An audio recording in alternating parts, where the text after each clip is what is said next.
up? It's me, Bunsen! Ever wonder what it would be like if all your favorite cartoons existed in the same universe? Lincoln Loud could go visit Jimmy Neutron, and who knows, maybe Danny Phantom babysits the Rugrats when he's not hunting ghosts. Aside from the odd crossover special, the closest we'll ever get to seeing all of our favorite Nickelodeon characters hanging out together are these hidden Easter eggs and references to other Nick cartoons, most of which you probably never noticed. From hidden sponges to familiar names and faces, these Easter eggs make us wonder what other connections exist between our favorite shows. Awesome! This is gonna be great! Loud House is full of references to all kinds of shows, but it just might set the record for most Nicktoons referenced in one scene. In the episode Link or Swim, the show manages to reference 5 other Nickelodeon favorites. While going for a swim in the local pool, Link and his sisters get kicked out for getting a little too rowdy and disrupting the senior citizen swim. Right after they leave, we get a good look at the group of seniors crowding around the pool, and they look awfully familiar. Can you guess them all? Clockwise from the top, we have Lou Pickles from Rugrats, Uncle Iroh from Avatar the Last Airbender, Miss Bitter from Invader Zim, Grandpa Phil from Hey Arnold, and Winfred Fowle from Jimmy Neutron. I guess now we know where senior citizens in the Nicktoon universe go to retire. So that's it then. No more pool for the Louds. You might not have noticed, but SpongeBob SquarePants has actually made quite a few appearances in the Loud House. While there hasn't been an official crossover between these two shows yet, the creators of Loud House love giving subtle nods to our favorite sea-dwelling sponge. In the Loud House episode, Attention Deficit, Lincoln feels like he's not getting enough attention from his own family when he asks them for help with his model volcano. And speaking of attention, if you're not paying enough of it, you might miss this next Easter egg. When Lincoln's parents finally help him with the volcano, there's a little something on his tray of materials that stands out. See the little yellow sponge? We wouldn't be surprised if that was an intentional reference to SpongeBob, since it's not the first time Loud House has alluded to the iconic Nickelodeon cartoon. The disguise is working, Patrick. I mean, Patricia.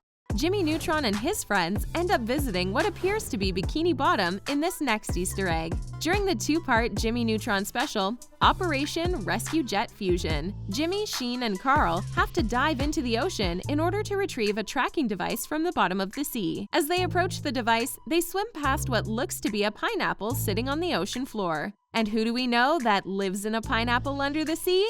SpongeBob SquarePants, of course! What else would a pineapple be doing at the bottom of the ocean? Now that we have a fancy ghost-sucking device, we're going to hunt ghosts all over Dinsdale! Did you know that Danny Phantom appears in a couple of episodes of The Fairly Odd Parents? In the episode Poltergeeks, Timmy finds out that his parents used to work as a ghost-hunting duo called the Poltergeeks way back in the 1980s. The idea for the episode is most obviously an homage to the movie Ghostbusters, but it's also a little nod to Fairly Odd Parents' creator, Butch Hartman's other show, Danny Phantom. Danny is also a ghost hunter, although he's part ghost himself, which is why you can see him in a tiny cameo in this episode. You wouldn't catch it if you weren't paying attention, but at one point we see Danny Phantom on a monitor behind Timmy's parents with the label Wanted flashing underneath him. Uh-oh, looks like the Poltergeeks can't tell the good ghosts from the bad ones. Well, it could be, Timmy.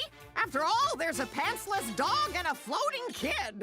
While Danny shows up in Dinsdale on The Fairly Odd Parents, the references go both ways, as one episode of Danny Phantom contains an Easter egg tied to Timmy's favorite intergalactic superhero. In the episode What You Want, Danny and Tucker go to the movie theater. Remember those? And while they're hanging in the theater, we get a glimpse of a Crash Nebula arcade game in the background behind them. Crash Nebula, of course, is a fictional superhero from The Fairly Odd Parents who has his own TV show. And apparently, Crash Nebula is so popular, he crossed over into Danny Phantom's home turf with his own arcade game. It could be just a little inside reference for fans of both shows, but we love the idea that both Danny and Timmy watch the same TV shows. Well, this is gravely important. To me.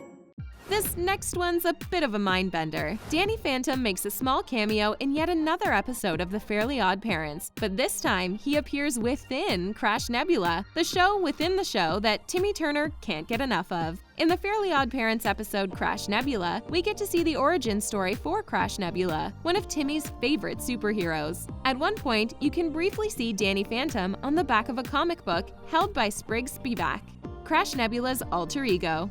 So, to recap, Danny Phantom shows up in Dimsdale, but also pops up within Timmy's favorite TV show, Crash Nebula, which also exists in Danny Phantom's universe. It seems pretty safe to say that both the Fairly Odd Parents and Danny Phantom exist in the same universe. But with all these references back and forth and within, the real question is, who's visiting whose universe? Okay, who's been messing with the ghost portal?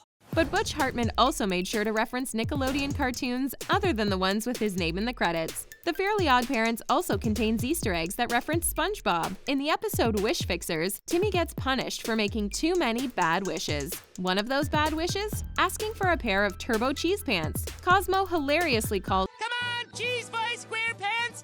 Then, in the episode Something's Fishy, Timmy and his fairy godparents explore the deep sea and discover the lost city of Atlantis. At one point, the king of Atlantis says that although mostly our diet consists of crabs, starfish, and the occasional underwater squirrel. This is a pretty clear reference to the Denzians of Bikini Bottom, in particular Mr. Krabs, Patrick, and Sandy. The king then burps up what looks like a squirrel tail. We sure hope that wasn't Sandy. Where do you think you're going? I was just... No, you're not. If you thought that was a well-hidden Easter egg, just wait till you hear about this next one. SpongeBob was actually referenced in another Nickelodeon show before its first episode even aired. In the Hey Arnold episode, Weighing Harold, there's a scene where Arnold walks into a comic book shop, and in the background behind him, you can see a comic book titled SpongeBob. To top it off, another 2 comic books in the background form the image of Nickelodeon's Cat Dog. This episode aired on April 7th, 1999, almost a month before SpongeBob's TV premiere in May of 1999. That means that technically, this is the first reference to SpongeBob ever made on Nickelodeon.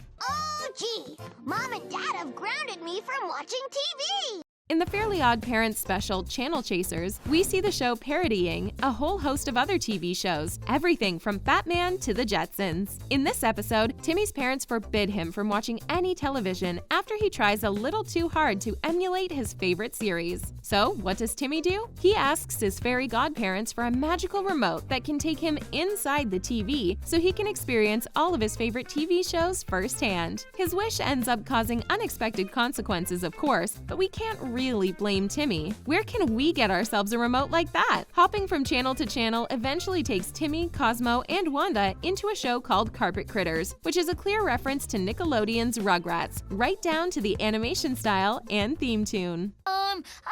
There's a yummy chocolate pudding downstairs in the kitchen. Way before the Fairly Odd Parents was throwing in Easter eggs to other Nicktoons left and right, Rugrats featured a little crossover with another Nickelodeon cartoon called Real Monsters. In the episode Ghost Story, the Rugrats are taking turns telling scary stories. Over the course of the tale, the kids end up bumping into Ickis, Crumb, and Oblina from Real Monsters. Although the 2 groups get off on the wrong foot, the monsters end up helping the Rugrats give Angelica a good scare. This one is notable because it's also the very first time that characters from different Nick shows crossed over. Pretty cool. And as we've seen, the tradition has carried on strong with newer shows like The Loud House paying homage to many of the shows we've talked about and then some. Here's one somebody didn't finish. Squidward smells good. Which of these Easter eggs do you like most? Leave a comment below and don't forget to hit that subscribe button for more amazing videos like this. Thanks for watching!